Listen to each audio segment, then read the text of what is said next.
بسم الله الرحمن الرحيم.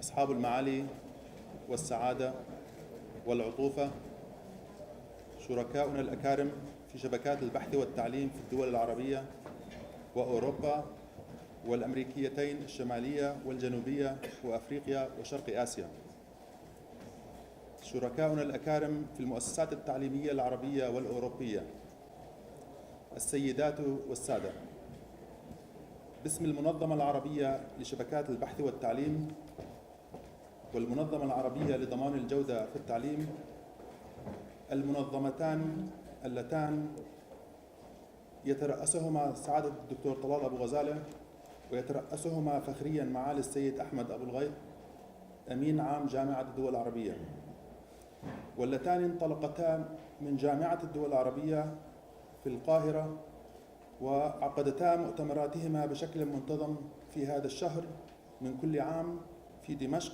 والكويت وعمان ودبي وتونس ومسقط والدار البيضاء وبيروت، ونحييكم اليوم من القاهرة من جامعة الدول العربية، حيث انطلقت المنظمة العربية لضمان الجودة في التعليم من هذه الجامعة في عام 2007، وانطلقت المنظمة العربية لشبكات البحث والتعليم في عام 2010 من هنا من جامعة الدول العربية. وبرعاية معالي أمين عام جامعة الدول العربية يسعدنا أن نلتقي بكم في مؤتمري السابع للبنى التحتية الإلكترونية والتاسع للجودة في التعليم. الضيوف الكرام، نبدأ اليوم الافتتاح الرسمي للملتقى الدولي السابع للبنى التحتية الإلكترونية والمؤتمر السنوي التاسع للجودة في التعليم، كمنصتان فريدتان ومتخصصتان لتوفير الحوار العلمي والتقني والعمل المشترك لبناء مجتمعات علمية تسهم في التوعية الشاملة والتطور التقني وتأسيس شراكات مستدامة للبحث والتعليم والتكنولوجيا مع شركائنا في أوروبا وأفريقيا والعالم في سياق المشاريع الممولة من الاتحاد الأوروبي في إطار الربط الإفريقي والربط الأورو متوسطي وغيرهما من المشاريع المشتركة. ويشرفنا أن نلتقي اليوم في جامعة الدول العربية في القاهرة وبرئاسة سعادة الدكتور طلال أبو غزالة أسهمتا المنظمتان بتطوير الجودة في التعليم والبنى التحتية الإلكترونية التي تربط مؤسسات البحث والتعليم العربية على المستويين الإقليمي والعالمي. وقد كان للمفوضة الأوروبية ومؤسسة جيانت والشبكات الوطنية للبحوث والتعليم في المغرب ومصر وتونس والجزائر والسودان والأردن الأعضاء المؤسسون لشبكات البحث والتعليم في الدول العربية أثر كبير في تأسيس الشبكة الإقليمية العربية بتمويل مشترك من الاتحاد الأوروبي منذ عام 2004 في إطار الربط الأورو متوسطي والربط الإفريقي. وسنستمر ببناء مجتمعاتنا البحثية والتعليمية مع شركائنا في أوروبا وأفريقيا وبقية العالم بهدف يرتكز على توسيع نطاق التواصل وتعزيز الشراكة في العلوم والتكنولوجيا والتعليم والبحث. ويشير مصطلح البنية التحتية الإلكترونية إلى الشبكات عالية السرعة للبحث والتعليم، والتي نحتاج إلى بنائها في المنطقة العربية، حيث تم تأسيس نقاط الاتصال في لندن والفجيرة، ويجري العمل على بناء نقاط أخرى في القاهرة وجدة لتقوم بتجميع الاتصال المعلوماتي المتخصص للبحث والتعليم. ويكمن التحدي الأكبر الاتصال الشامل بين الدول العربية في تفاوت أسعار الاتصال وعدم توفر التمويل الكافي لتأسيس الربط العربي لشبكات بحثية عالية السرعة تسهم بترابط المؤسسات التعليمية والبحثية وتوفير البناء التقني المتقدم لشبابنا في المنطقة العربية. بالتعاون مع جامعة الدول العربية والاتحاد الدولي للاتصالات وشركات تكنولوجيا المعلومات، تعمل المنظمة العربية لشبكات البحث والتعليم على تأسيس الربط العربي بسعة أولية تصل إلى 10 جيجا بت في الثانية لتصل إلى 22 دولة عربية. نجتمع اليوم بحضور أكثر من 200 مشارك يمثلون المؤسسات التعليمية العربية والمنظمات الإقليمية من الدول العربية وأوروبا وشمال أمريكا في إطار جلسات حوارية وورش عمل وعروض لأكثر من 40 بحثاً تم مراجعتهما من قبل لجان علمية متخصصة، وبتوفير شبكات عالية السرعة وبتعزيز جودة التعليم يمكن لباحثينا وأساتذتنا في المنطقة العربية التقدم في البحث والابتكار والإبداع. اسمحوا لي أن أقدم سعادة السفير الدكتور بدر الدين العلالي، الأمين العام المساعد رئيس قطاع الشؤون الاجتماعية بجامعة الدول العربية، كمتحدث للترحيب. أهلا وسهلا.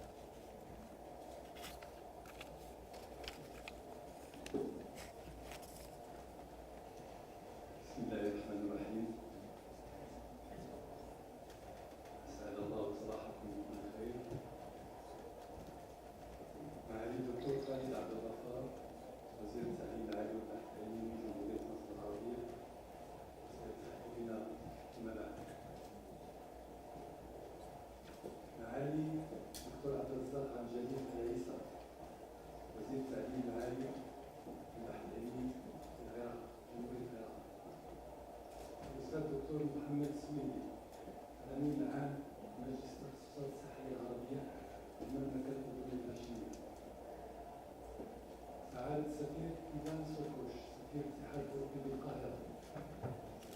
سعادة الدكتور طلال أبو غزالة، رئيس الملتقى العربي لضمان الجودة في التعليم. أصحاب السعادة السفراء، السيدات والسادة. اسمحوا لي في البداية أن أنقل إلى حضراتكم تحيات معالي السيد أحمد أبو الغيط، الأمين العام لجامعة الدول العربية، وتمنياتي بأن تتكلل أعمال هذا المؤتمر بالنجاح، وأن تتمخض عنه رؤية عربية تعمل على تعزيز وتطوير التعاون المشترك في مجال التعليم والبحث العلمي. كما يسعدني أن أرحب بالسادة الخبراء والأكاديميين وجميع المشاركين، وأن أعبر عن شكري وامتناني لمجموعة طلال أبو غزالة على تنظيم هاتين الفعاليتين، وكذلك الإشادة بإسهامات مجموعة طلال أبو غزالة في مجال التعليم كجهود منظمة أروكا لتعزيز الجودة ورفع المستوى التعليمي في الوطن العربي على المستوى الأكاديمي للمدارس والمعاهد والجامعات، وبناء القدرات، وعقد ورش العمل المتخصصة والمؤتمرات السنوية، ونشر الأبحاث والدراسات في المجلة العربية لجودة التعليم، بالإضافة إلى منظمة أسرن التي تركز على البنية التحتية الإلكترونية واسعة النطاق لربط الجامعات والمؤسسات التعليمية والبحثية على مستوى الوطن العربي. أصحاب المعالي والسعادة، إدراكا من الدول العربية بأهمية مراجعة أوضاع التعليم وكيفية النهوض به وتطويره، قامت بوضع السياسات والاستراتيجيات وعقدت مؤتمرات وندوات، والتي تأتي اتساقا وتنفيذا للهدف الرابع من أهداف التنمية المستدامة، حيث صدرت خطة تطوير التعليم واعتمدت استراتيجية البحث العلمي والتقني والابتكار عام 2017، وصدر عن القمة العربية في عام 2015 بشرم الشيخ قرار حول المبادرة التي أطلقتها جمهورية مصر العربية بإعلان العقد الحالي عقدا للقضاء على الأمية في جميع أنحاء الوطن العربي، وذلك من خلال اعتماد برنامج عمل يهدف للتخلص من هذه الظاهرة خلال السنوات العشر القادمة 2015-2026. إن التعليم هو حجر الأساس للشعوب التي تأمل إلى تحقيق الرخاء والتقدم. الدولة التي تعمل على تطوير نظامها التعليمي هي الدولة التي تتفوق في كافة المجالات وعلى كافة الأصعدة، سواء الاجتماعية أو الثقافية أو الاقتصادية أو السياسية، للوصول إلى مخرجات نوعية من التعليم قادرة على البناء والعطاء. فالتعليم عملية شاملة بمختلف جوانبها وأبعادها، وهو مسؤولية تشاركية بين الحكومة والأسرة والمجتمع المدني والقطاع الخاص. والأنظمة التعليمية في عالمنا العربي تواجه تحديات عظيمة ناتجة عن التغيرات السريعة وثورة المعلومات والتقدم التقني وبما يعرف بمجتمع المعرفة، خاصة وأن بقية العالم يسعى إلى تطوير أنظمته التعليمية بشكل مستمر للوصول لأفضل مخرجات وبأقل جهد وتكلفة. لذا وجب علينا التركيز على جودة التعليم في عالمنا العربي لتحسين وتطوير مخرجاته وتحقيق كافة المتطلبات واحتياجات المجتمع التي تتناسب مع احتياجات سوق العمل من أجل الرقي بأنظمتنا التعليمية. السيدات والسادة الحضور، في الختام أود أن أؤكد لكم أن جامعة الدول العربية على استعداد لوضع إمكاناتها وخبراتها للمساهمة في تنفيذ نتائج وتوصيات هذين المؤتمرين، وأسأل الله العلي القدير أن يوفقنا جميعا ويسدد على طريق الحق خطانا بما فيه الخير لمستقبل أمتنا العربية. أشكركم جزيل الشكر على حسن استماعكم، والسلام عليكم ورحمة الله وبركاته.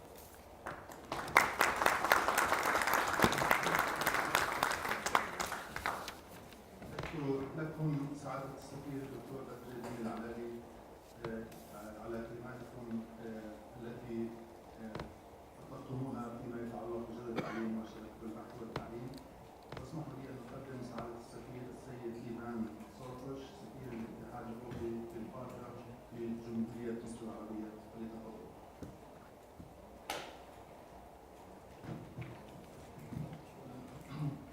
Excellencies, ladies and gentlemen, أولاً اسمحوا لي أن أشكركم للدعوة لهذا المؤتمر الهام. يسرني جداً أن أتكلم باسم الاتحاد الأوروبي، وخاصة يسرني أن هذا الحدث يجري في المقر الجامعة الدول العربية. والآن اسمحوا لي أن أواصل باللغة الإنجليزية. Let me start by highlighting that we strongly believe that education, research and innovation are crucial in addressing the most urgent challenges the region is facing. The South neighborhood is a strategic partner with which the European Union entertains a long-standing relationship. Fundamental changes have occurred in the region in the last few years, and I feel that precisely because of this rate of change, scientific cooperation can provide consistent common ground. Scientific research has the ultimate goal of increasing knowledge and promoting sustainable development in the region at large. Research can provide answers to major societal challenges which affect all of us directly, such as food security or water resources management. I would like to thank the League of Arab States for hosting today's meeting. The EU and the League of Arab States are working closely together to address common regional challenges. Earlier this week, we had held a series of joint meetings in Brussels, including the EU-LAS strategic dialogue to take stock of the current issues facing both Europe and the Arab world. It happened last week in Brussels. In line with the EU global strategy, EU cooperation with the southern neighborhood countries takes place in the framework of the European Neighbourhood Policy, which was reviewed in 2015 to respond to the new challenges of an evolving neighbourhood. The review refocused the European Neighbourhood Policy to ensure a differentiated approach to partners, recognizing the different aspirations of each country, joint ownership based on both partners' needs and EU interests, and more flexibility in the use of EU instruments. The EU is investing a lot in economic development, resilience, security, democracy, and the rule of law under the revised European Neighbourhood Policy. By using a tailor-made approach of the ENP, with each and every country, we seek to ensure it addresses most effectively the real needs and interests.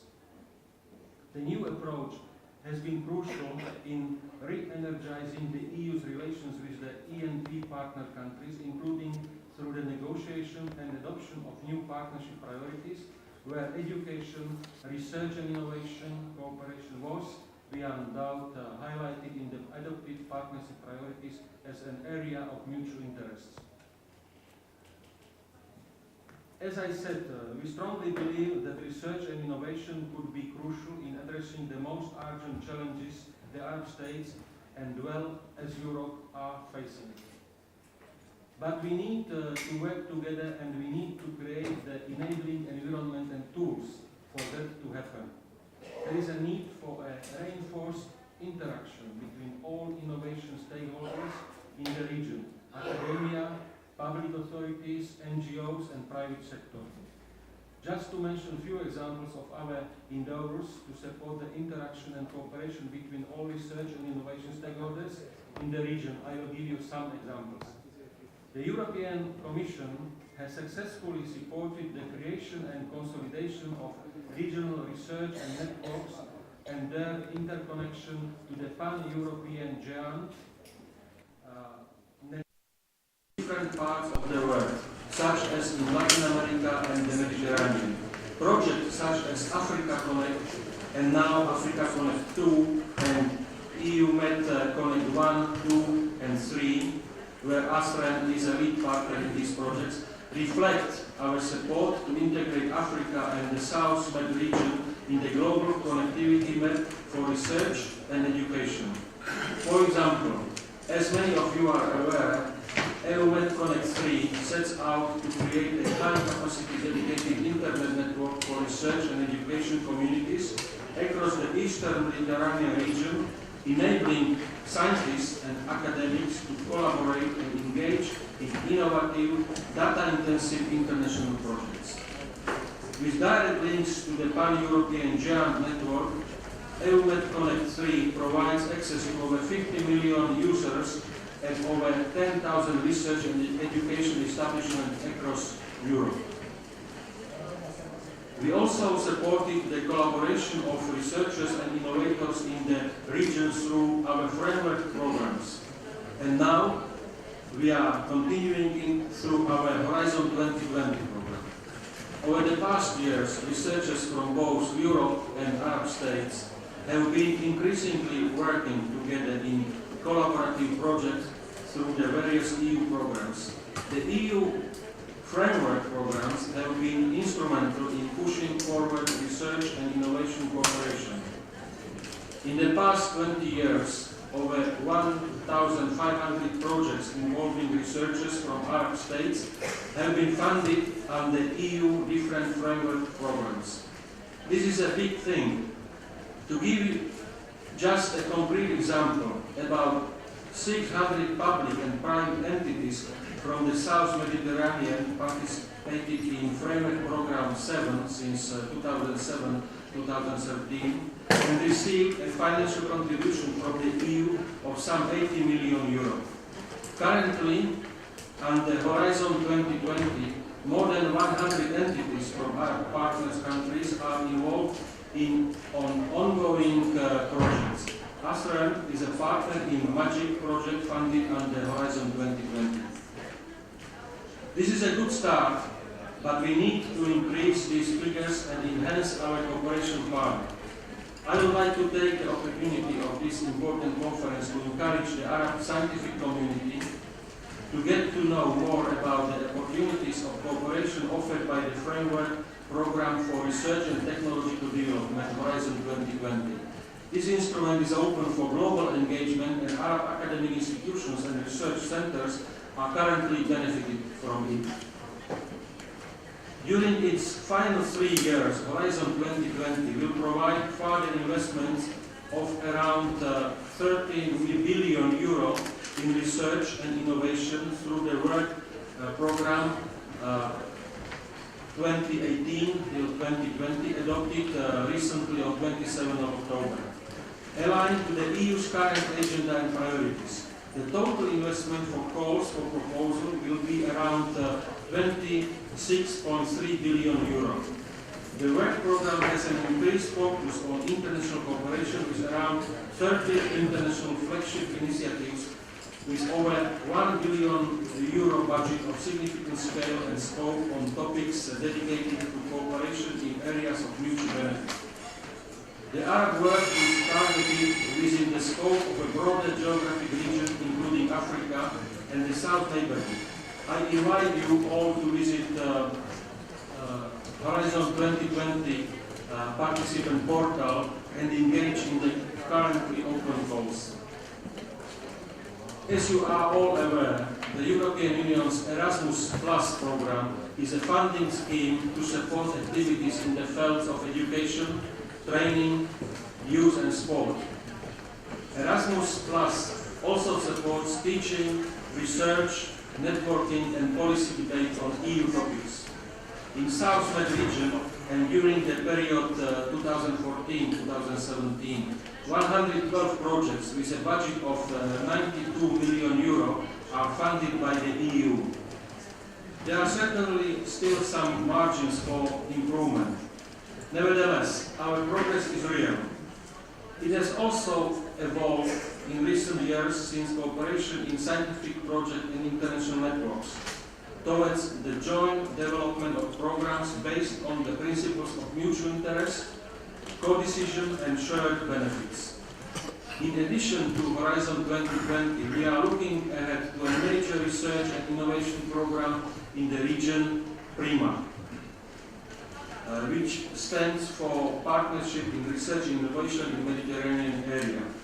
As part of the EU endeavors to open European research and innovation policy to the world, PRIMA is an excellent example of science diplomacy at work that seeks to promote international scientific cooperation to tackle global and regional societal challenges together. PRIMA supports the sustainable management of water and food systems in the Mediterranean area by pooling know-how and financial resources in a strategic research partnership between the EU and participating states. It is indeed a milestone and a flagship in science cooperation and science diplomacy in the region because PRIMA is the first joint program of its kind. The budget of the initiative, based at the present almost 500 million euro, of which 274 million euro from participating states and around 220 million from the European Union. This is for the period of 10 years starting in 2018. Thank you very much for your attention. I wish you all a successful event and further collaboration under the EU programs and beyond. شكرا جزيلا على حسن الاستماع وأتمنى لهذا المؤتمر هام نجاح وشكرا جزيلا مرة أخرى.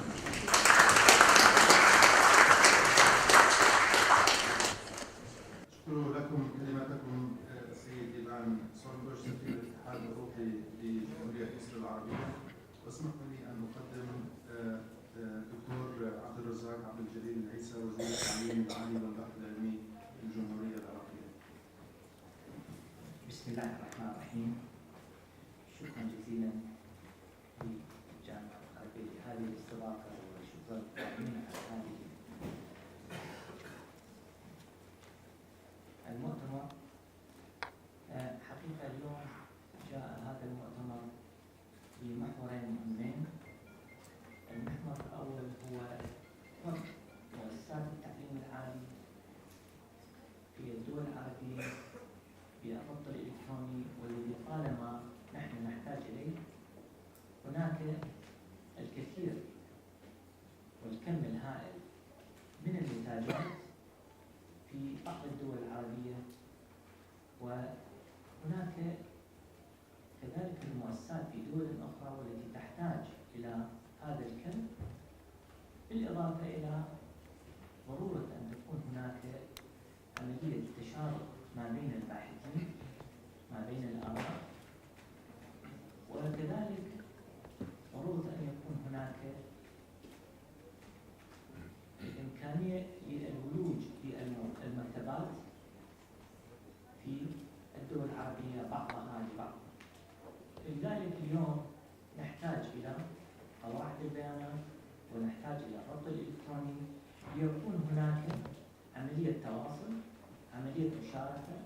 في البحث العلمي وكذلك في المعلومات المتوفرة من الباحثين، إنتاجات الباحثين، إنتاجات الجامعات. فهذا المؤتمر سيأتي بهذه الخطوة والتي طالما نحن نحتاج إليها. هناك الكثير من مؤسسات التعليم العالي التي تدفع المبالغ الكبيرة للمكتبات الإلكترونية للولوج إلى دور نشر يحتمل أن تكون هي أقل مما هي عليه لو كانت تدخل إلى مكتبات دول عربية، ونحن نعلم أن هناك مكتبات تحوي الكم الهائل من المعلومات إذا كانت الكتب المترجمة وكذلك أنه الرسائل والأقاليم من تلك المؤسسة. هذا هو الشق الأول. وأما الشق الثاني، حقيقة اليوم معايير جودة التعليم العالي تعتبر حديثة في الدول العربية والبعض من الدول العربية التي لم تخطو ولا خطوة واحدة بشأن الولوج إلى هذه المعايير وكذلك. لذلك اليوم نحن نعلم أن هناك بعض الدول العربية التي أنشأت مؤسسات ووضعت المعايير لجودة مؤسسات التعليم العالي، والتي حاليا لديها الخبرة لعملية تقييم مؤسسات التعليم العالي، ولكن نجد أن دول أخرى ليست لديها الخبرة وليست لديها الخطوات. اليوم نحن نتحدث عن العراق الذي خرج من حكم ديكتاتوري، والذي حقيقة كانت يمنع على الباحث العراقي أن يكون لديه حاسبة إلكترونية ولا طابعة. ولكن ما بعد عام 2003 حدث الانفتاح وحصل الانفتاح، ولكن بدأنا نفكر ما هي المعايير التي ممكن أن تكون لجودة مؤسسات التعليم العالي. وبقينا منذ عام 2003 ولغاية عام 2007 عندما اعتمدت المعايير ال11 التي تعتمدها الجامعة العربية والتي صدرت من الجامعة العربية.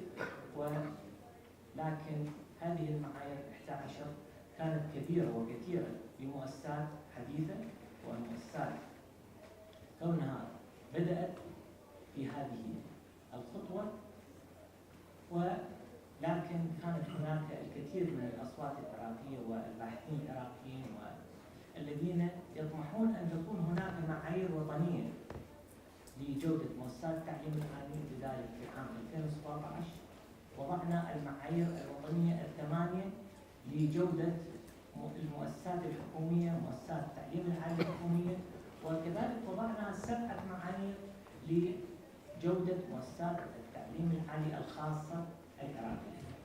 ولكن نبقى نطمح أن يكون هناك تواصل مع أشقائنا في الدول العربية لتكون هناك عملية تواصل خبرة. لذلك هذا الاجتماع نأمل أن تكون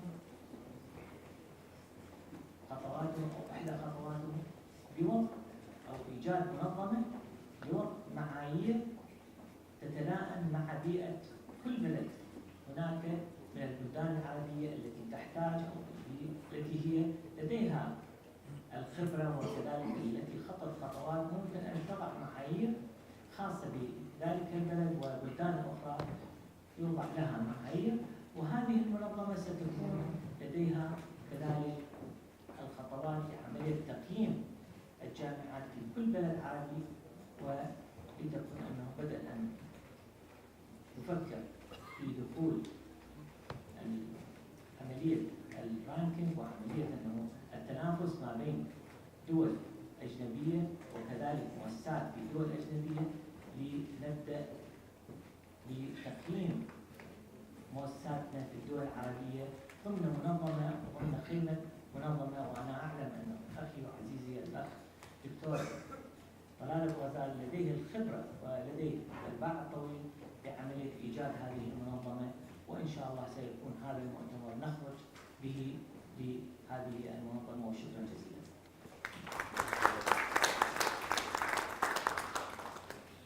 اسمحوا لي أن أقدم سعادة الدكتور طلال أبو غزالة، رئيس المنظمة العربية لضمان جودة التعليم ورئيس المنظمة العربية لشبكات البحث والتعليم.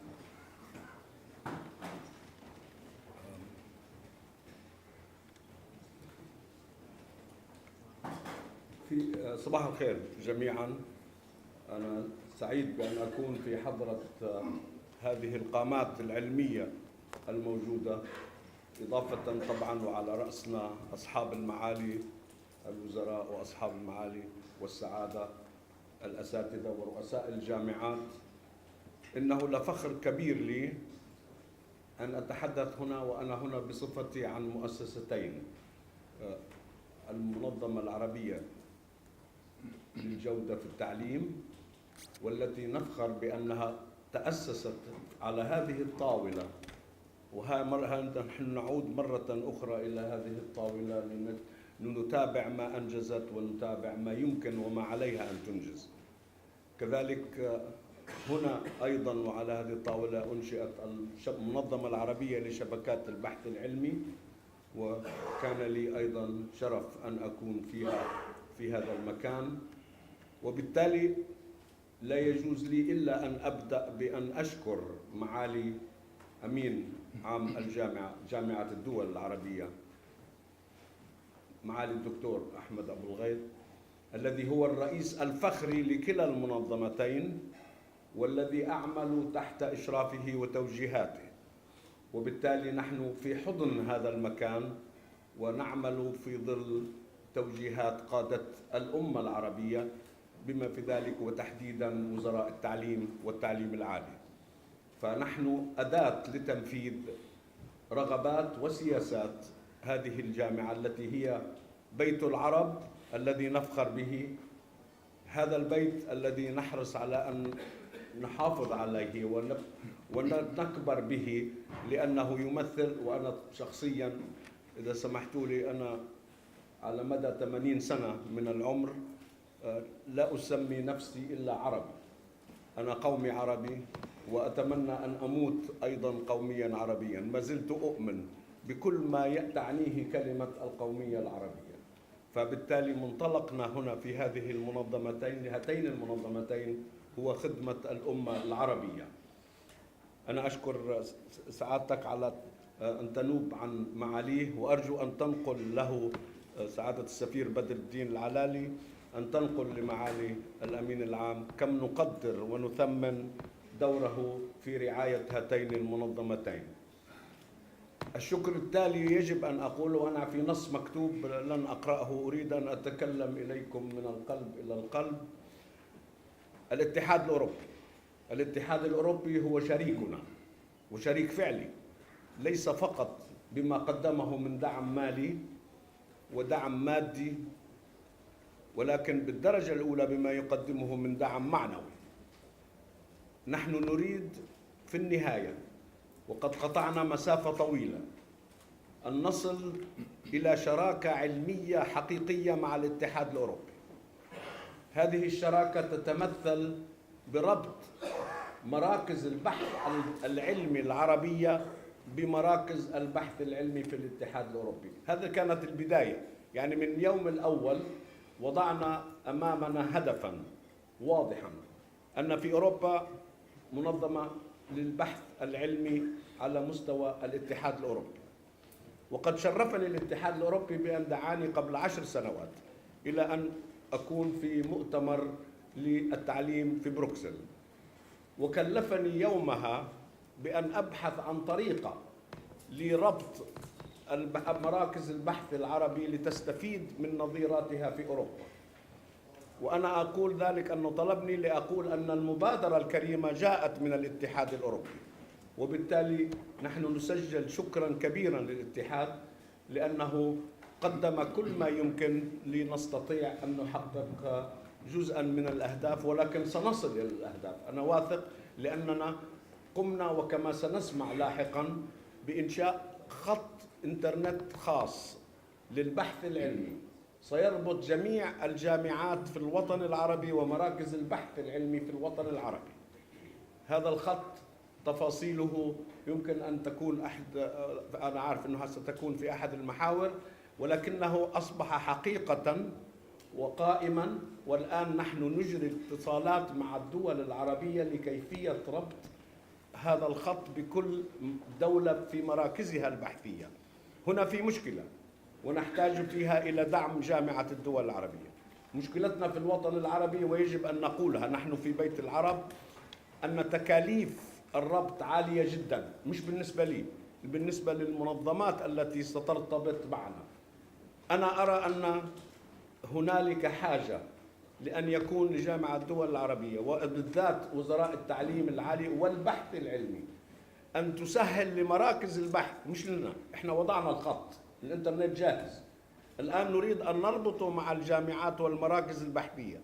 إذا ربطت به التكلفة عليها عالية، فنريد من قادتنا، قادة أمتنا في التعليم الذين نجل له نقدر ونجل دورهم، ومثال عليهم معالي وزير التعليم والبحث العلمي في العراق الذي نادى علي لأقوم بما يجب علي من دور.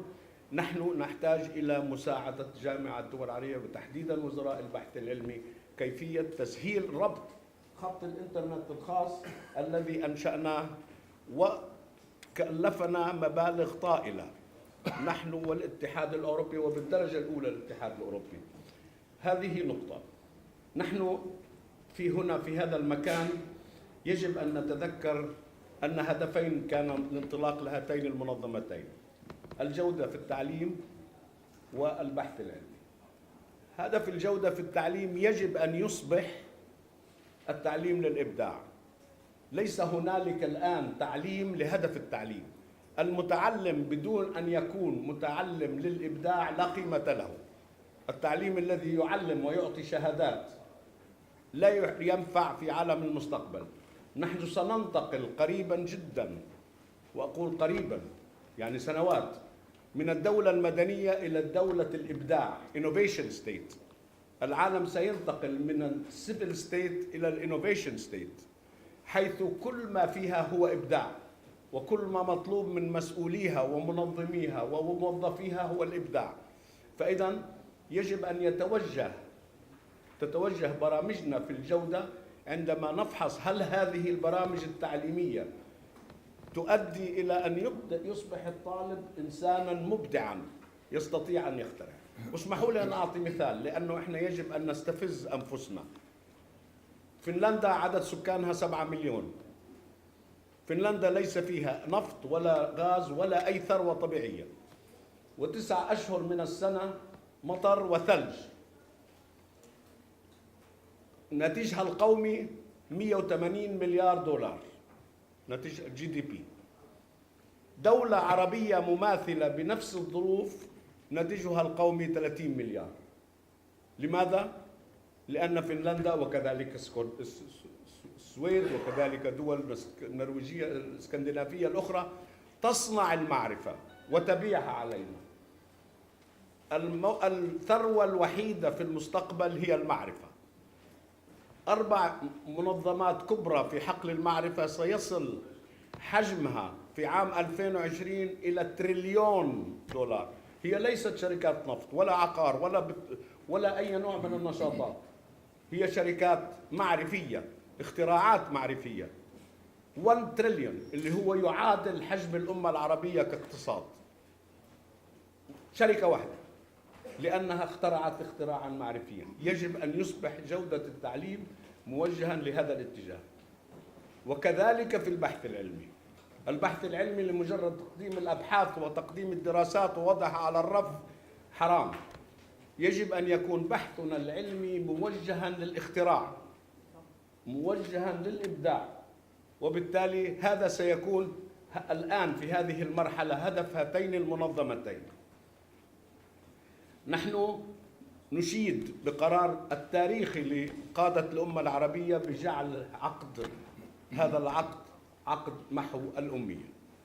وبالذات أنا أكبر أن قادتنا عرفوا الأمية بمحورين ومسارين: اللغة وتقنية المعلومات.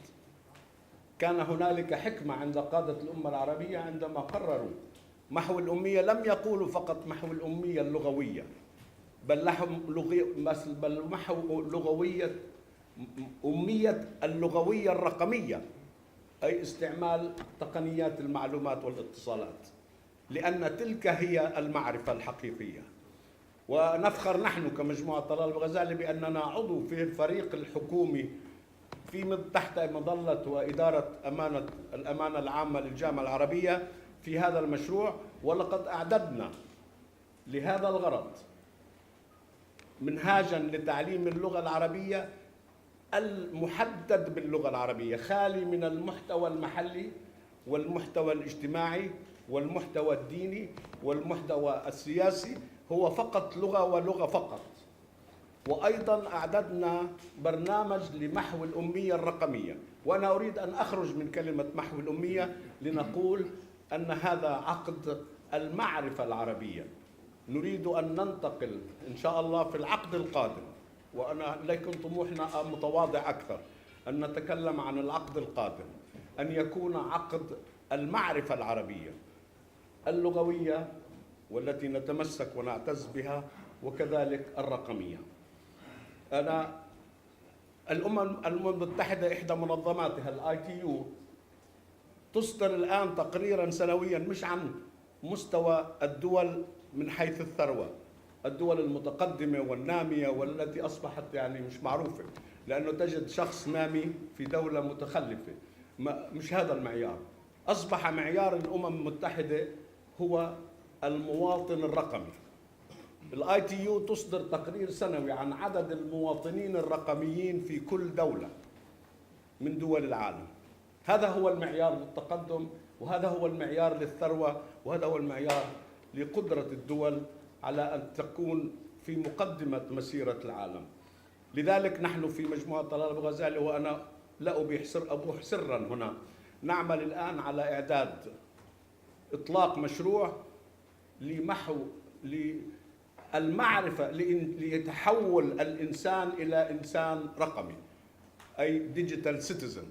نحن نعمل الآن على مشروع عالمي ليس عربي، وما عندنا مشكلة أن يكون عندنا هذا الطموح. نحن كنا في أساس العلوم والاختراعات والإبداعات في مرحلة من التاريخ، وقدنا العالم ل4 أو 5 قرون، فما عندنا مشكلة أن يجب أن يكون عندنا الطموح بأن نقود العالم. ونحن نفخر مثلا كمجموعة طلال أبو غزالي بأن أكبر شركة في الدنيا في مجال الملكية الفكرية، وهي موضوع تقني. لا أقول أكبر شركة في العالم العربي ولا في الوطن ولا في المنطقة، في العالم كله. نحن نعمل الآن على إطلاق مشروع للمواطنة الرقمية العالمية، Global Citizenship, Digital Citizenship, Global Digital Citizenship. عديد من دول العربية نفخر بأننا نعمل معها وتطبق برامج التي أنجزناها في الرقابة على الجودة. وحديثا دولة المملكة الأردنية الهاشمية كلفتنا أن نعمل تصنيف للمدارس والجامعات، تصنيف رانكينج، لكي لا نخضع للرانكينج الذي تقوم به المنظمات العالمية.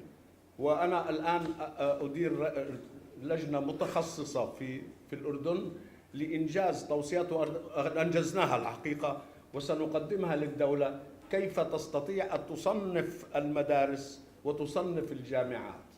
هذا موضوع يرد على استفسار معاليكم في هذا الموضوع، وإحنا أنجزنا هذا الموضوع على مستوى الأردن. وهنالك أيضا تجارب أخرى لا أريد أن أضيع وقتكم فيها في دول عربية عديدة نفخر بأننا نعمل فيها في هذا المجال. أنا أريد الآن أن أنتهز كرمك وتشجيعك لنا بأن نطلب من الجامعة العربية، جامعتنا، جامعة العرب، ماذا يمكن أن تساعدنا به. بدي تسمح لي أكون شوي جريء، وأن أكون طماع، جريء في المحبة وليس في السلبي، ولن أكون طماع. احنا هاتان المنظمتان تديرهم مجموعة طلال أبو غزالي، وتضع كل إمكاناتها في تصرفها وبدعم من الاتحاد الأوروبي. نقوم تقديم النوعي والمادي نقدم الدعم المادي والنوعي بالاشتراك مع الاتحاد الأوروبي في هاتين المنظمتين، وهما تحت مظلة الجامعة. أنا أريد أن أطلب إذا وافقني الجميع، وإذا رغب أصحاب الأمر وولاة الأمر في جامعة الدول العربية، وتحديدا سعادة معالي الأمين العام الذي أجل وأحترم، أن ننشئ في مقر الأمانة مركزا لهاتين المنظمتين. نحن مستعدين أن يكون ذلك دون أي عبء مالي على الجامعة. نتكلف بالتكاليف سواء منا أو من الاتحاد الأوروبي، من مجموعة طلال أبو غزالة، لكي نكون على صلة مباشرة مع هذه المؤسسة التي نفخر بها، جامعة الدول العربية وأمانتها العامة، ولنكون مع تواصل مستمر مع اجتماعات ونشاطات، ولكي يكون لنا بالتنسيق مع الأمانة العامة وبمن يكون مشرفا من الأمانة العامة. نحن لسنا إلا منفذين. أنا الرئيس التنفيذي، أما صاحب الولاية وصاحب السيادة هو أمين عام الجامعة العربية. فإذا إذا أنشأنا هنا وحدة، كل ما نحتاجه هو مكان فقط، مستعدين أن نجهزه بكل شيء بما فيه الأفراد، ليكون هنالك تواصل دائم مع هذه الأمانة ومع الوزراء عندما يحضروا وعندما يكونوا هنا. هذا للمنظمتين. وأنا أقول أيضا أننا نحتاج إلى هذا الدعم وهذه الرعاية. الرعاية نفخر بها، الآن نريد مرحلة الدعم، ونريد أن يكون مكتب التنسيق لهاتين المنظمتين موجود في هذا المقر، ومن خلال هذا المكتب سنعين ونرشح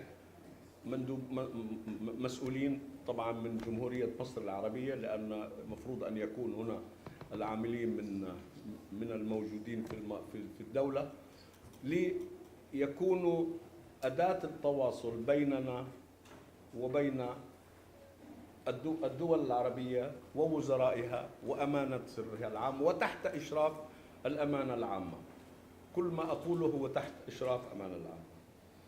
فإذا نحن الآن في مرحلة مهمة جدا، وأعطيت مثال أننا أنشأنا خط إنترنت كلفنا مبالغ، خط خاص بنا. نريد أن نفعل. هنالك دول كثيرة تجاوبت، ولكن بعض الدول الأخرى ما زالت عندها مشكلة تمويل الربط كما قلت.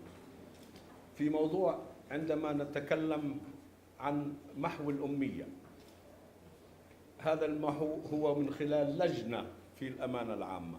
نحن نريد أن يكون لها منسق في هذا المكتب، وبالتالي أيضا المكتب الذي نرجو أن ننشئه هنا لهاتين المنظمتين أن يشمل أيضا تنفيذ مقررات القمة العربية فيما يخص عقد المعرفة العربية، أو ما سمي محو الأمية العربية. احنا مش أميين، إنما نريد أن ننتقل إلى عصر المعرفة، وعصر المعرفة بمعناه المعرفي، تقنية المعلومات والاتصالات. نحن بحاجة لثورة للتغيير. أنا ترأست أول مرة اجتماع للتعليم العالمي في نيويورك في الأمم المتحدة عام 92، وجاء مندوب عن أمريكا، وزير التعليم الأمريكي، وقدم ورقة عن تغيير التعليم الأمريكي. وقلت له يعني تقصد تطوير؟ قال لي لا، أقصد تعليم. نحن لا نحتاج إلى تغيير، تعليم، تطوير. نحتاج إلى تغيير. هذا التعليم اللي عندنا لا يصلح للمستقبل. كان عنده الجرأة أن يقول تغيير التعليم وليس فقط تطوير، إنه عندنا شيء عظيم بس بدنا نطوره. لا، قال عندنا شيء لا يصلح ويجب أن نبني غيره. يقود التعليم في العالم اليوم مش أمريكا ولا بريطانيا. ثورة التعليم تقودها الدول الإسكندنافية. هذه حقيقة. التغيير في التعليم في العالم، والدول الإسكندنافية تشبهنا في كل شيء. دول صغيرة، دول شعوبها ليست مسيطرة ولا لها أطماع على هيمنة على العالم وليس لها مصالح في الدنيا إلا مصالحها الخاصة، تشبهنا في كثير من الأشياء. أنا بجد نفسي كثير بشبه الفنلندي والسويدي والنرويجي. هذه الدول تستطيع أن تقود عملية تغيير التعليم في العالم. في ابتداء من عام 2020 لن يكون هنالك مدارس خاصة في السويد، ما في ولا مدرسة، مدارس حكومية أقصد، عفوا سامحوني، لن يكون هنالك مدارس حكومية، كله will be outsourced للقطاع الخاص. القطاع الخاص بقول لك مشاريع تجارية. شو مشاريع تجارية؟ ما أهم جامعات الدنيا هي جامعات خاصة. القطاع الخاص وصنفه وراقبه وأعطيه رانكينج وأشرف عليه. لا تستطيع الدول أن تستمر بأن تحتكر وتظن أنها هي المسؤولة عن التعليم. كما في كل النشاطات، والتعليم بالمناسبة بالمنظمة العالمية للتجارة، وأنا عضو على مجلسها الاستشاري في المنظمة العالمية للتجارة، التعليم هو تجارة، اسمه Trade in Educational Services. كما الطب Trade in Medical Services. كل شيء في الدنيا مقابل ثمن هو تريد. فبالتالي هذه التجارة اللي اسمها التعليم، والتجارة مش عيب يا جماعة. التجارة ما نقول والله احنا تعليم تجاري. شو تعليم تجاري؟ ما التجارة هي مصدر الثروة. القطاع الخاص هو الذي يصنع الثروة، وهو الذي يصنع الإبداع، يصنع المعرفة. فبالتالي يجب أن نشعر بأن هنالك تغييرات كبيرة قادمة، ونريد أن نكون قادرين من خلال هذا المكتب أن نرفعها إلى مكتب الأمين العام لنقول هنالك الحاجة للتوعية بالموضوع الفلاني، فإن رأى سيادته ذلك مناسبا أمر به، لم يرى هو صاحب القرار. إنما نحن من شعورنا المؤلم بأننا بعد أن قدنا العالم علميا ومعرفيا الآن ما زلنا تعليمنا في أغلبه لا يختلف عن الكتاب أبدا، إلا أنه بدل أن يجلسوا الطلبة على الأرض صاروا يجلسوا على طاولات. إنما نفس الشيء، يأتي الأستاذ ويعطي المحاضرة ومعه الكتاب الأصفر اللي استعمله من السنة الماضية واللي قبلها ويحفظهم أشياء عندما يخرجوا من المدرسة ينسوها. لم يتغير في أساسه تعليمنا. التعليم يحتاج إلى ثورة تغيير، وهذه الثورة تحتاج إلى إرادة قومية عربية من القمة. وهذه عملية توعية، عملية رسم وتفكير وتقرير مستقبل. أنا أريد أن أنهي بأن أقول أنا هنا أقلكم علما وأقلكم معرفة، إنما أنا إنسان يعيش حياته كله بفخر بأنه عربي، ويريد أن يعتز بأن هذه الأمة تستطيع أن تعود لتقود العالم، مش نلحق بالركب العالمي. أنا طموحي دائما أن نقود العالم مرة أخرى، ما في شيء يمنع ذلك أبدا نهائيا. كما قلنا دول صغيرة تقود عملية تغيير في التعليم في العالم، دول صغيرة تقود مثل كوريا الجنوبية تقود عملية تكنولوجي في صناعات الكمبيوتر. ليس هنالك احتكار للدول الكبرى في المعرفة.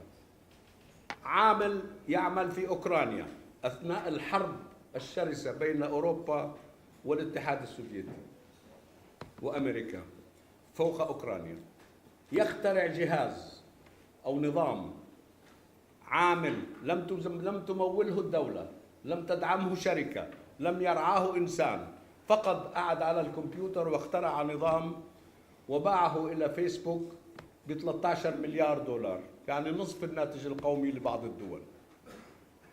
هذا العامل اسمه يان كوم، إذا بتحبوا ترجعوا للمعرفة تتأكدوا من الخبر. والاختراع الذي اخترعه ونستعمله جميعا هو الواتساب. الواتساب اختراع عامل جرسون في مطعم. هكذا تصنع الثروة، هذا هو مستقبل المعرفة.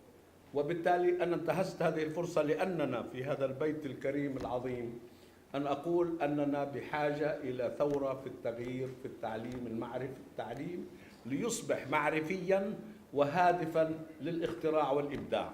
ولهذا الغرض أضع نفسي بتصرف أمانة الجامعة العربية وأمينها العام لإنشاء مركز هنا يكون في خدمة هذه التوجهات، لأننا كمنظمتين قدراتنا محدودة على التواصل وعلى التنفيذ بدون هذا الدعم. شكرا لكم وسامحوني على الإطالة.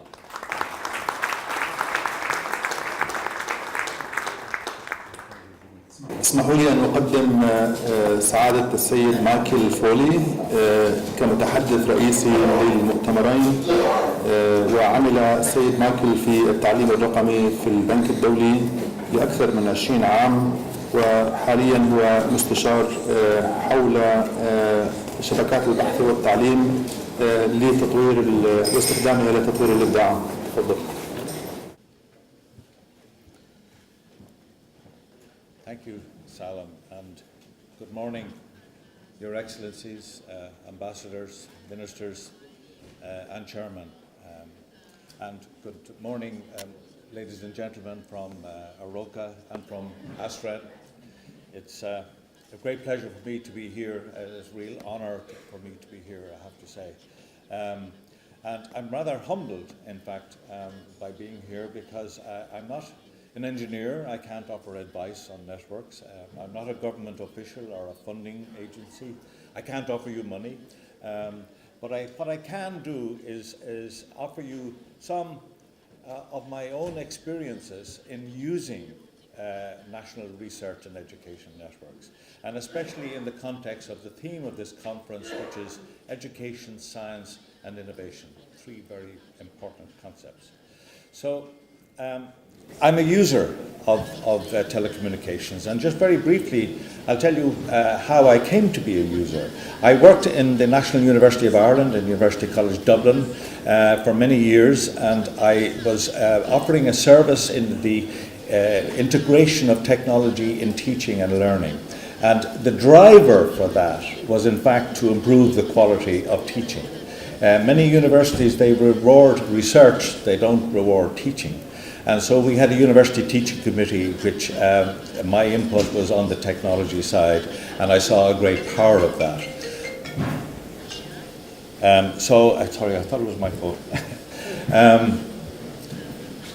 But in fact, my first, and coincidentally, and a happy coincidence here, my first experience of distance learning was in fact in 1986, about 32 years ago, with a project between our university in Dublin and the University of Jordan in Amman, in this region. So I'm very happy to be back in this region. It was a project sponsored by Intelsat, the satellite owners, and we did a live series of lectures on water resource management to students and academics in Amman in Jordan, and that was very, very successful. We had live interaction coming back by telephone. We had no NRANs at that stage, we had no Skype and video conferencing it that way. But to me, it really drove the notion that technology and communications can improve the quality and the access to knowledge on a global scale. And that's what drove my work for many, many years. I worked on European Commission projects for 10 years, accessing funding from Europe, partnering with other European countries and developing systems. And then I ended up in the World Bank Institute, where we set up what we called the Global Development Learning Network. And that really was a global partnership using blended learning, using video conferencing, the internet, etc., to share knowledge among countries. And it was horizontal, it was south-south sharing. It wasn't just World Bank economists telling people how to run a country. And that gave me a huge vision of the potential as well. And early on I found that in emerging NRANs in some countries were happening. And in fact our first partnership was with the NRAN of Pakistan, PERN, Pakistan Educational Research Network. They had a very extensive network of 80 universities with video conferencing in it. And then we worked with India, and with CERNET in China, with Reuna in Chile. And so to me, the key to working with technology and communications was to go through educational institutions and use national research and education networks. So I began to lobby my colleagues in the funding side of the World Bank that says we need to fund these networks. And so their response, of course, like any administration, is, can you write a report on this? And this is what I've been asked to talk about, is the report on the role and status of national research and education networks in Africa. It's the whole of Africa, it's including North Africa. Now, this is downloadable from a very good website. If you want to know about NRANs and want to know how they can really benefit a country, I suggest you go to this GÉAN site. It's casefornrans.géant.org. The report is there in French and in English, and it's a very short report. It's a very thin report. And in fact, only less than half of it is about the status of the networks in Africa. The rest is about the role of networks, what they do, what their benefit is, why you should have them, and even how to establish them, and what the challenges are. So it's a useful one. Maybe you could download it onto your tablets before you fly back to home, and at the end of the trip you'll know all about NRANs. So we could ask, what are NRANs? And they're not really known. Many people in this room know what a research and education network is, but most academics in universities never heard of NRANs. They just use them. And of course, because they're invisible and they work, then that's fine. But the problem is no one understands their concerns. And so it's very difficult to make a case to government of why an NRAN should exist even. What's wrong with the internet? What's wrong with commercial providers? Why have an NRAN in itself? So we need to look back at where we're going in science and education and where the world is going generally. And it's a digital world. It's a transformational experience we're going through here. People don't realize really how significant it is. You can call it a paradigm shift, a revolution, a challenge. So to me, some people see things as a challenge. Other people see them as opportunities. And to me, this is an opportunity. We can ask the important questions. What's the benefit? What's the impact? And what about quality?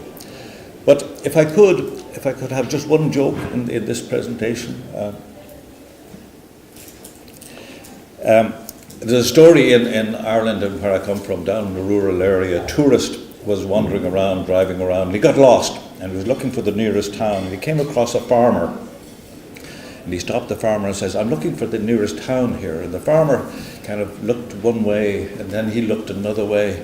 He scratched his head, and he says, "If I were you, I wouldn't start from here." Now, that might seem like a very trivial thing, but I think there's a lot of wisdom there. I think a lot of the time we're starting in the wrong place. We're asking the wrong questions. It's important to ask these questions. What's the economic impact? What's the social development impact?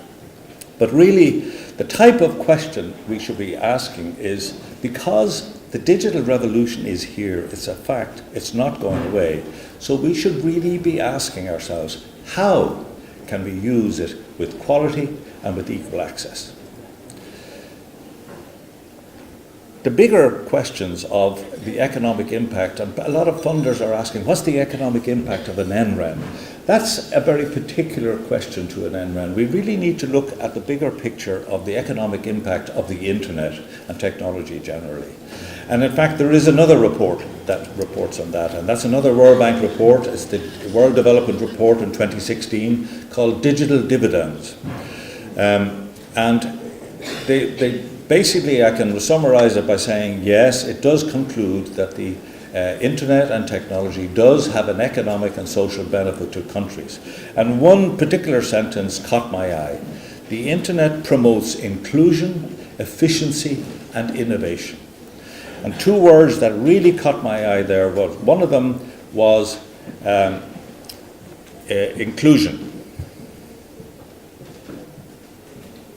It's meant to dance on the screen, sorry. And the other one is innovation. Inclusion is really important. It actually reminds me of another story. I was in Afghanistan talking to the Minister of Education, and I was talking about NRANs and why Afghanistan should have an NRAN. He was listening intently. At the end of it, his reaction was, Michael, this would be great for peace. He didn't talk about education. He didn't talk about science. He talked about peace. Because he saw the vision that if he can have his students in the universities linking into the rest of the world, looking at the broader world, that it can be a tremendous force for peace. So this is inclusion. Too long now, universities in developing countries have been excluded from research and from the global academic community. So let's look at science and education and see where it's going in this day and age. So we can ask, what do scientists do? A lot of people don't know what scientists do, or how they do it, how they work. Most people have a kind of a traditional view of the scientist as a guy in a white coat, generally a guy in a white coat with test tubes. And in fact, a higher education commission person once said to me, the role of a scientist is to cogitate and to then come up with a hypothesis and go into his laboratory, he did say his laboratory, and to prove that hypothesis, to make a theory. And my answer to that was, yes, to a certain extent, but most likely his laboratory is not in the same country anymore. Now science is extremely complex, and in fact science now is more about computation, and our cliches don't work anymore. It's not so much guys in white shirts, it's people collaborating. It's about measurement, modelling, calculations, billions per second, sharing resources and pooling expertise. And expertise is where the collaboration comes from. We live in a very complex world now, and scientific discovery is extremely complex. Due to hyper-specialization, the breadth of human knowledge is so wide now that even experts in a particular field, they know a tiny little bit about that field. They need to share with their colleagues. So this hyper-specialization is going on so much, and I have a question for a quiz, a trivial quiz for you. Can you tell me what's the record for the number of citations in a single research paper? I'm referring to a paper that is the text of which is 13 pages, but the actual article is 33 pages. 20 of those pages are the citations for the authors.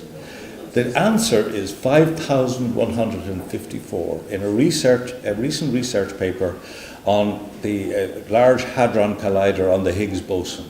This demonstrates that science is extraordinarily complex, and we need a lot of collaboration. It's all about collaborative activity between specialists in hundreds of institutions around the globe, connected by high-speed communications links, sharing huge volumes of data generated by today's shared advanced instrumentation. And in fact, you have a new example of a shared instrumentation now in Jordan, in the Sesame a synchrotron accelerator, which is opening up the region to a lot of collaboration around. And of course, ASREN will have a big function here because they need to connect scientists. They won't be just in Jordan, they will be from all over the world linking in to download data from this accelerator. So really the lesson here is, if you are not connected, you will be excluded. I repeat, you will be excluded from research now.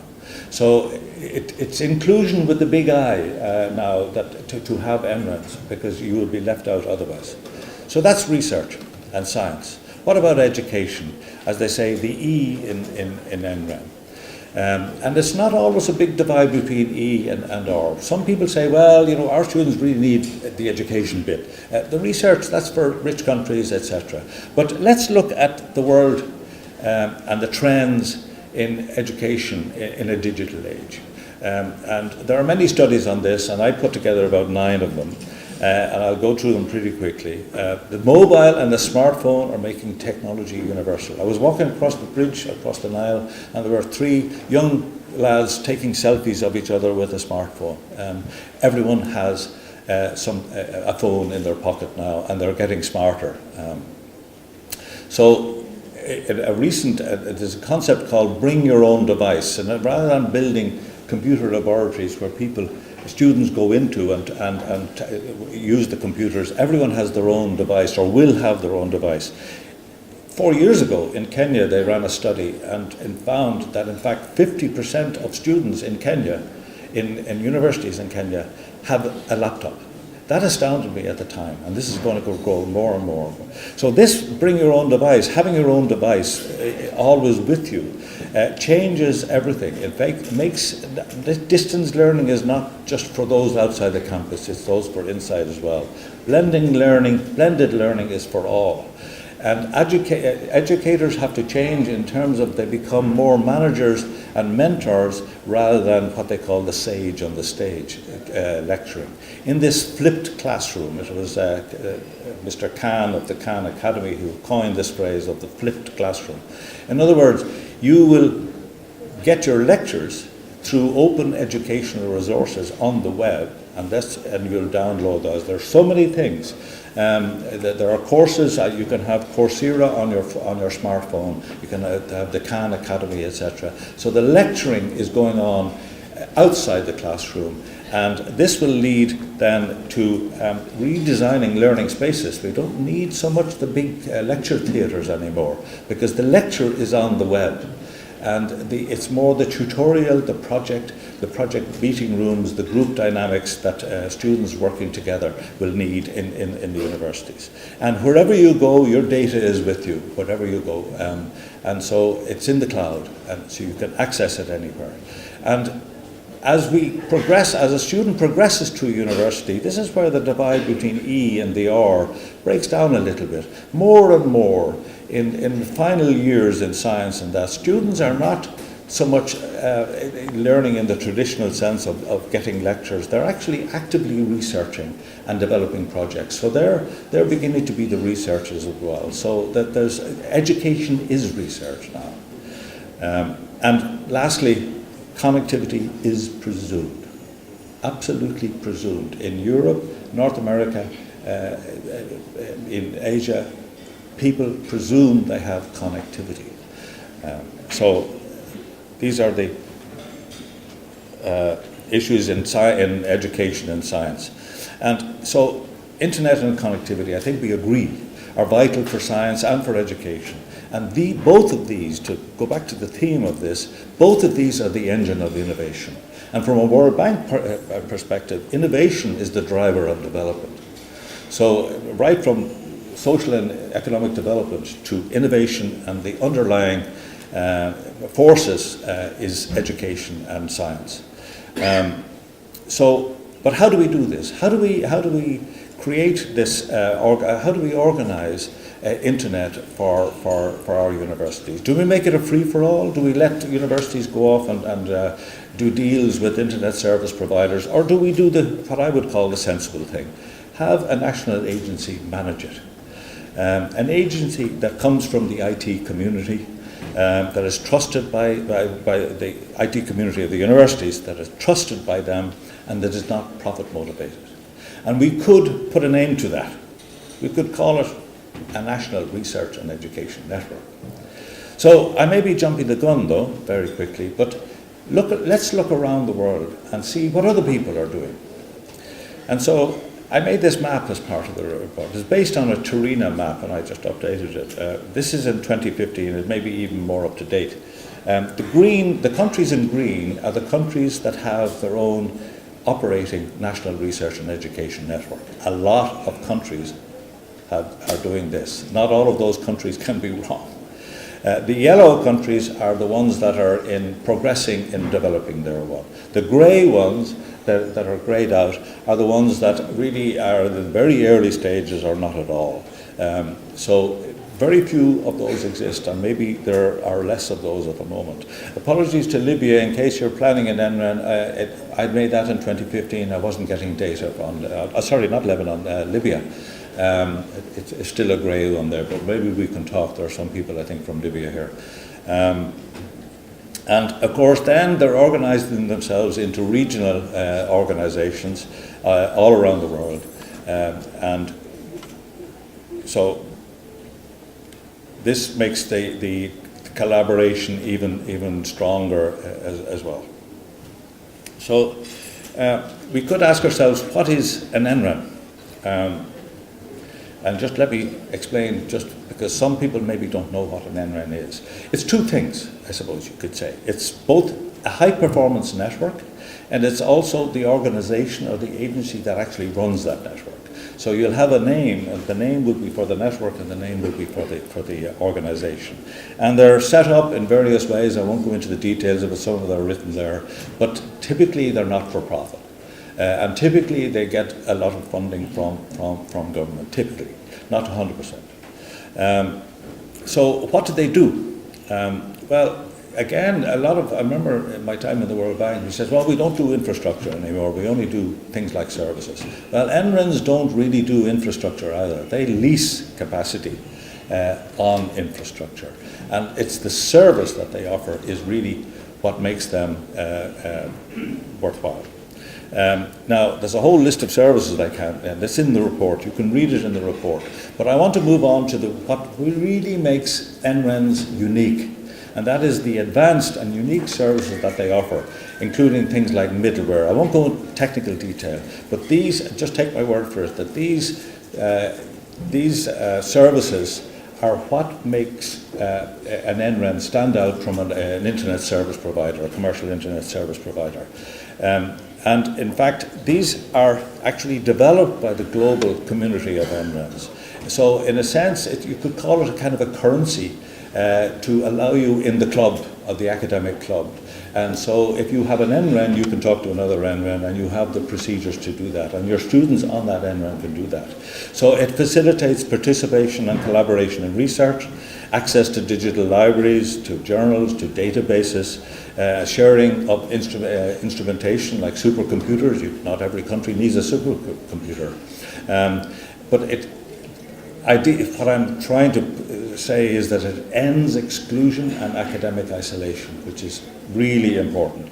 And again, you can refer to the Case for NREN's website. It gives you lots of stories on how to do that. And just to give you one example of the global reach of these NRENs, these lines coming out from Europe, that is the Géant map. They have wonderful maps.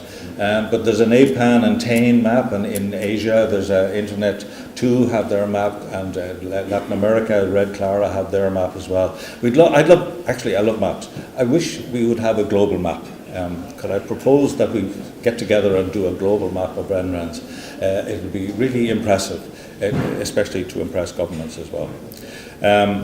I wasn't going to talk about this, but there's the financing models we won't go into, but in fact, typically it's a mix between member fees and government funding, and these are European ones here, and you can see that half of them are fully government funded and the other half are fully member funded, but in fact they're member funded by public universities that are funded by government, so they're really all publicly funded in the end anyway.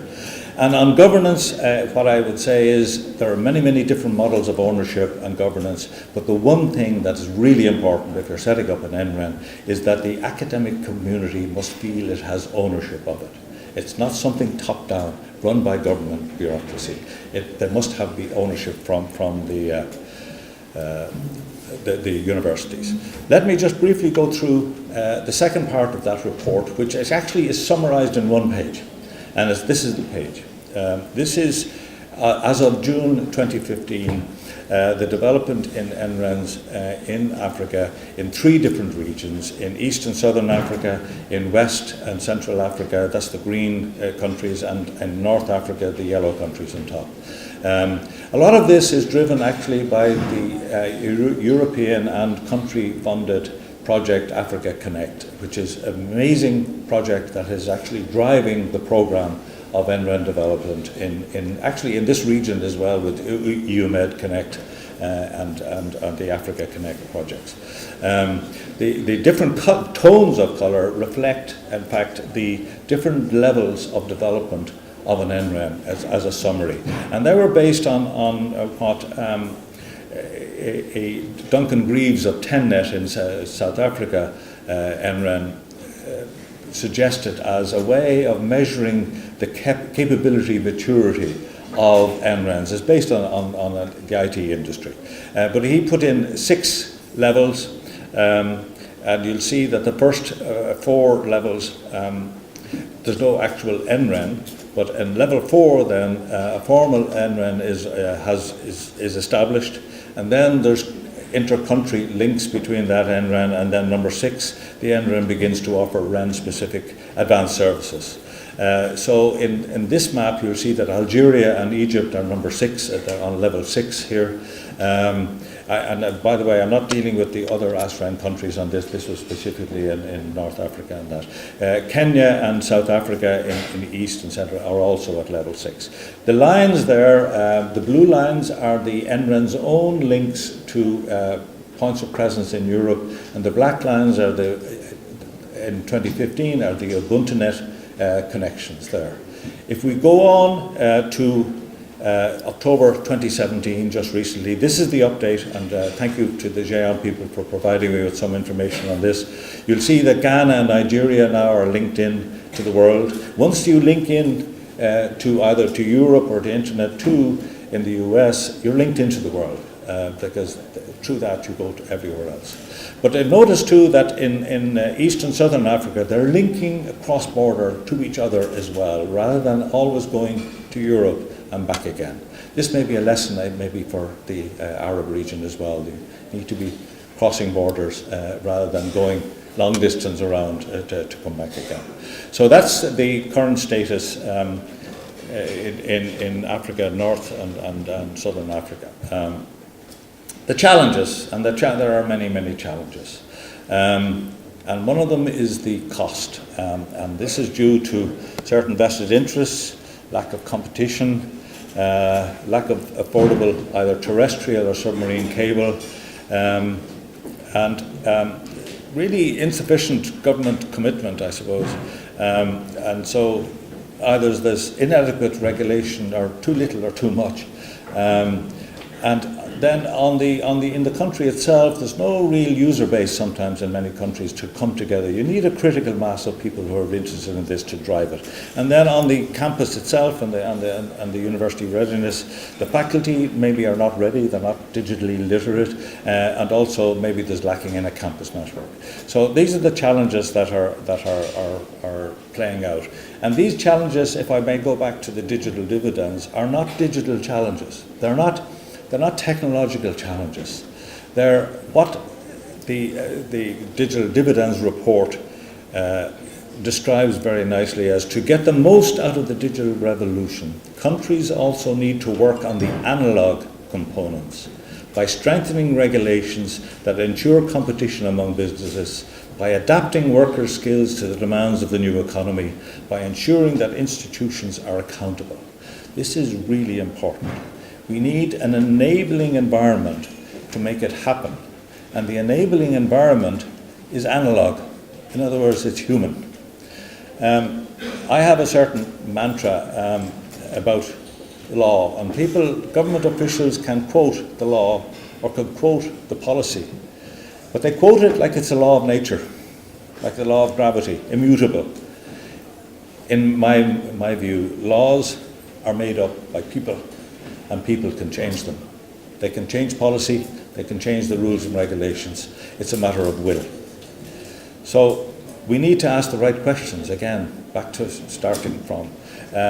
Not is the proposed NREN for it's sustainable, which a lot of governments do. Is this sustainable? That's an easy question to ask.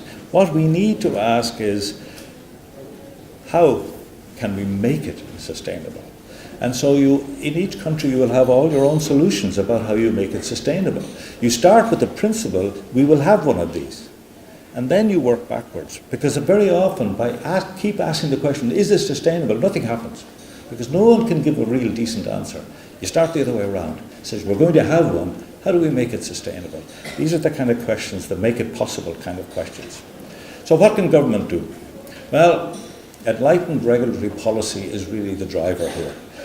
To make access to connectivity affordable. But also, by increasing competition and deregulating is good, but you need to protect the public good aspect of an NREN. It's a public good. So you need to support the establishment and funding of ASREN and legislate it to operate. You have no problem in funding roads, in funding schools, in funding hospitals. But you sometimes feel that an ASREN has to be commercially viable on its own, when in fact it's such a vital link in the whole education and health and climate change and disaster management stream of things. So if you don't have the funds, seek donor funding.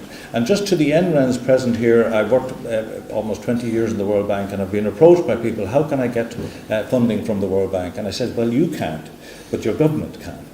The World Bank works with governments. It's a membership of governments. So you need to talk to your own government if you want help from the World Bank.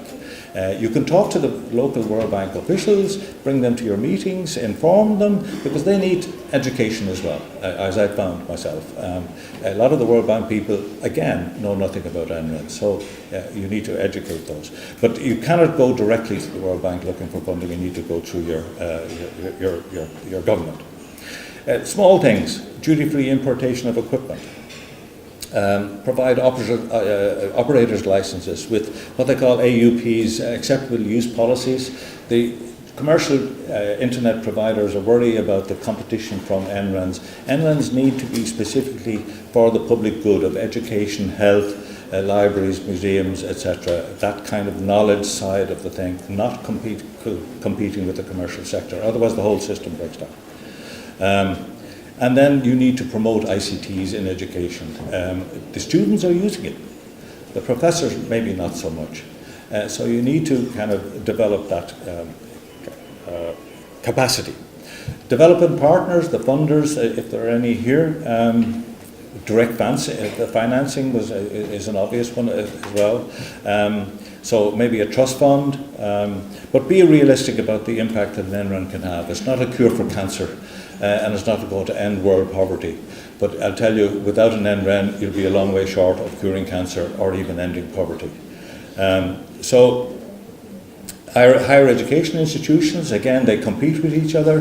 They need to collaborate on this particular one. They need to set up a campus network, and they need to develop the digital literacy of their staff, and they support the champions of innovation. NRENs, I very quickly go through it. These are the things that you need to do. You need to invest in quality services, build the capacity of your staff, be open to collaborate with commercial operators, and remember the future is mobile. You need to be able to integrate that and expand the use of dark fibre. And also look at cloud services and see whether you can broker for them or provide them yourselves. So that's with that, I will leave you with the map of the world. The rest of the world can't be wrong. And basically, as a next World Bank person thinking about development needs innovation. And innovation needs education and science. And education and science needs connectivity. So thank you very much indeed.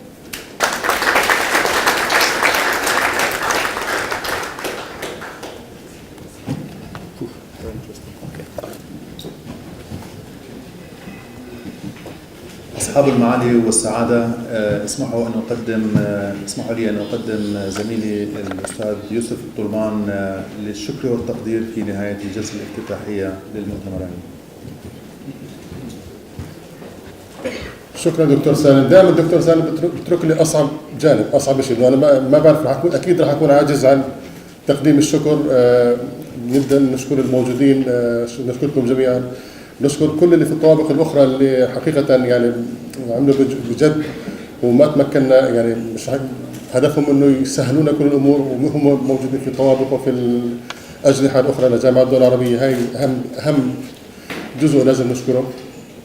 طبعا بعد شكر الاتحاد الأوروبي نشكر الفريق اللازم بأمانة، الفريق مجموعة طلال أبو غزالي اللي في مصر، شكر خاص صدقا، يعني كان سهل لنا كل الامور.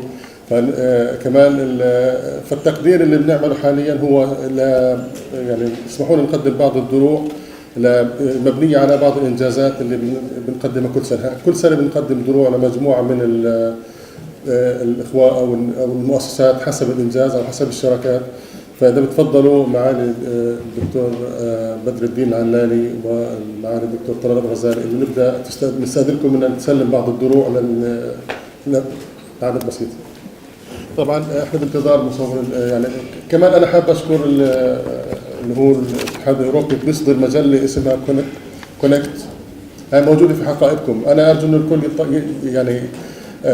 يعني يطلع عليها، فيها تفاصيل لدور شبكات البحث والتعليم والتجارب والابحاث العلميه التي تستغل مثل هذه الشبكات، اضافه الى انها تحتوي على قصص نجاح من منطقتنا، ونحن ندعو انه دائما تكون إن نجاح مذكور في المجلات العالمية. يعني هي من أفضل المجلات العالمية في مجال شبكات البحث والتعليم واستخداماتها.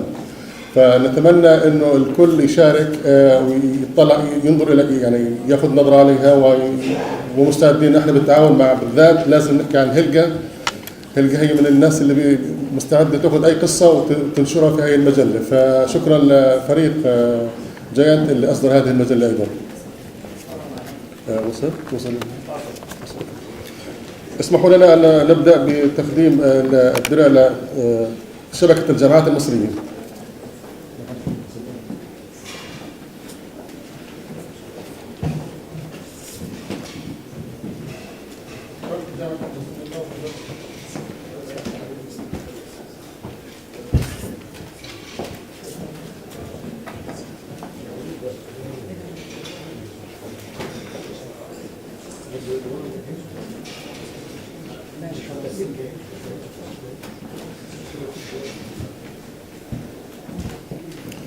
الاتحاد الدولي للاتصالات السيد كريم عبد الغني يمكن ما وصل، فبنبدا مجتمع الانترنت ايكان هل موجود؟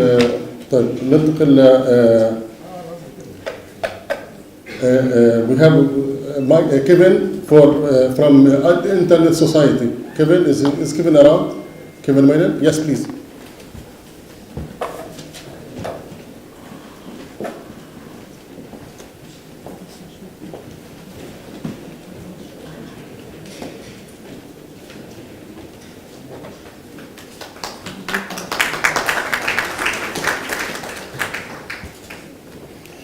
Our keynote speaker, thank you for coming and for your keynote. So we have just talk for you, Michael.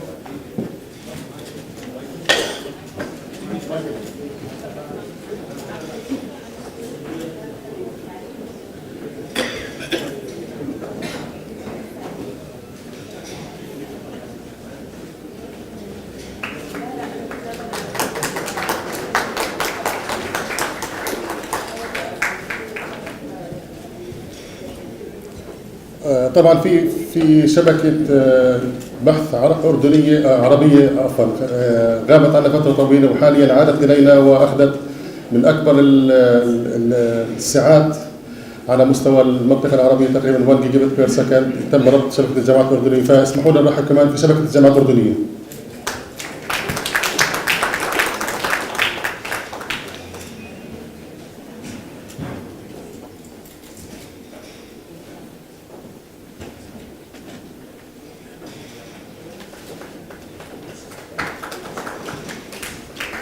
هذا عن المنظمة العربية لشبكات البحث والتعليم، والآن عن المنظمة العربية للجودة في التعليم العالي. نبدأ في الدكتور خالد وحيدي، يستلم عنه الدكتور ماجد السلمي. دكتور ماجد.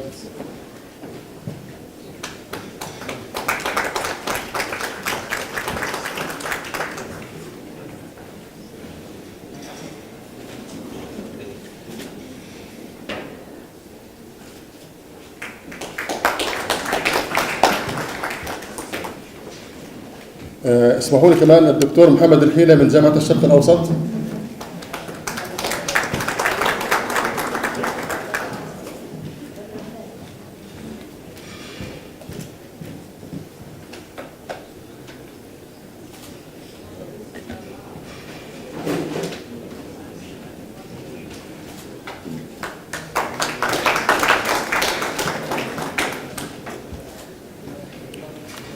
ايضا الدكتور هشام صالح من المدارس العمريه في الاردن. تفضل دكتور هشام.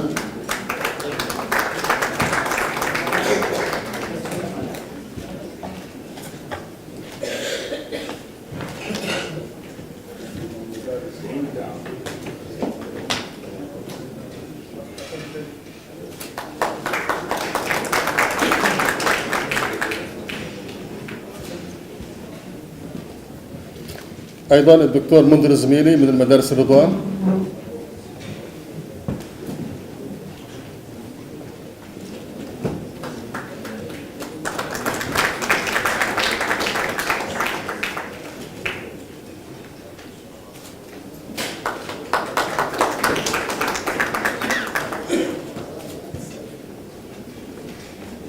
اسمحوا أيضا الدكتور هاني حامد.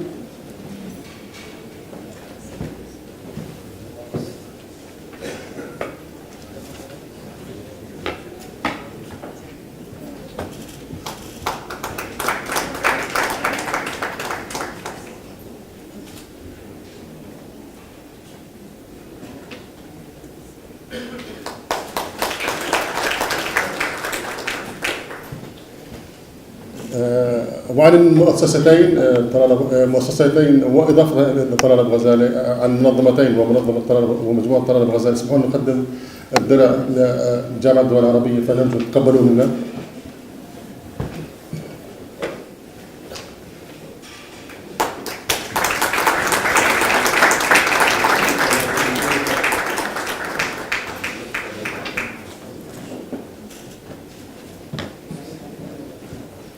طبعا بهذا الشكل نشكركم على المعاليك.